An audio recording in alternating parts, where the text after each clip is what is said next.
Welcome my channel success मंत्रा व भव्या कश्यप। विद्यार्थियों, आज बहुत अच्छा टॉपिक लेके हम आए हैं लोकसभा। लेकिन लोकसभा के पहले हमें देखना है विधायिका क्या होती है। तो विधायिका दो प्रकार की होती है, संघीय विधायिका, राज्य की विधायिका, और संघ की विधायिका में संसद आती है, इसे पार्लियामेंट कहते हैं। अनुच्छेद 79 में कहा गया है संसद राष्ट्रपति, राज्यसभा और लोकसभा से मिलकर बनती है। इसी लोकसभा का अलग से हम टॉपिक तैयार करेंगे। स्टार्ट करते हैं।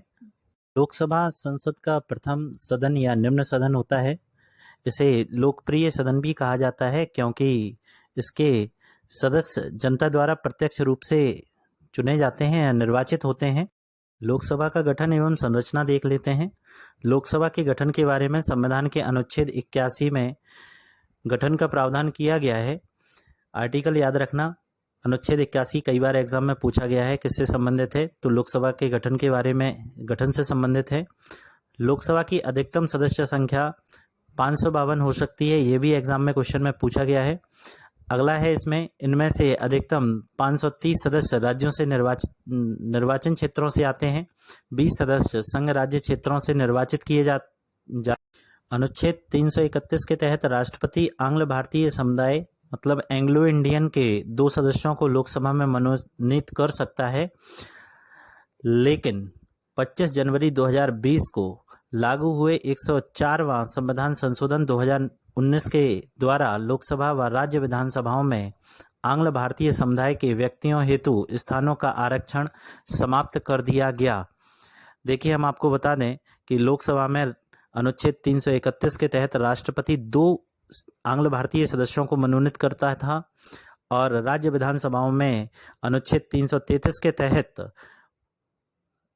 राज्यपाल 1 आंग्ल भारतीय सदस्य को मनोनीत करता था। अब इसे समाप्त कर दिया जाएगा। वर्तमान समय में लोकसभा की सदस्य की कुल संख्या कितनी है, ये एग्जाम में क्वेश्चन पूछा जाता है। तो 545 वर्तमान समय में लोकसभा सदस्य हैं। 530 राज्यों से लिए गए हैं, 13 संघ राज्य क्षेत्रों से और 2 राष्ट्रपति द्वारा मनोनीत किए जाते हैं। लोकसभा में राज्यवार सीटों का आवंटन 1971 की जनगणना पर आधारित है। बहुत इंपॉर्टेंट लाइन है ये। यह निर्धारण 2026 तक यथावत रहेगा, ये भी एग्जाम में पूछा जा चुका क्वेश्चन है, कई बार एग्जाम में पूछा जा।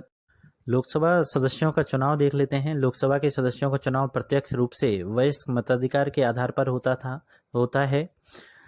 पहले 21 वर्ष की आयु प्राप्त व्यक्ति को वयस्क समझा जाता था। बाद में 61वें संविधान संशोधन 1989 द्वारा मताधिकार की आयु 21 वर्ष से घटाकर 18 वर्ष कर दी गई। एग्जाम में बहुत ज़्यादा एग्जाम में पूछा गया ये क्वेश्चन है कि 21 वर्ष से मताधिकार की आयु घटाकर 18 वर्ष कर दी गई, किस संविधान संशोधन के अंतर्गत? तो 61वें संविधान संशोधन के अंतर्गत। लोकसभा के सदस्यों की अर्हता मतलब योग्यताएं, क्वालिफिकेशन क्या होनी चाहिए? तो वह भारत का नागरिक हो, मानसिक रूप से विकृत ना हो, पागल दिवालिया ना हो, 25 वर्ष की आयु पूर्ण कर चुका हो। बहुत इंपॉर्टेंट लाइन है, 25 वर्ष की आयु पूर्ण कर चुका हो, भारत सरकार या राज्य सरकार के अधीन किसी लाभ के पद पर ना हो। लोकसभा की अवधि संविधान के अनुच्छेद 83(2) के अनुसार लोकसभा का कार्यकाल प्रथम बैठक की तारीख से 5 वर्ष का होता है।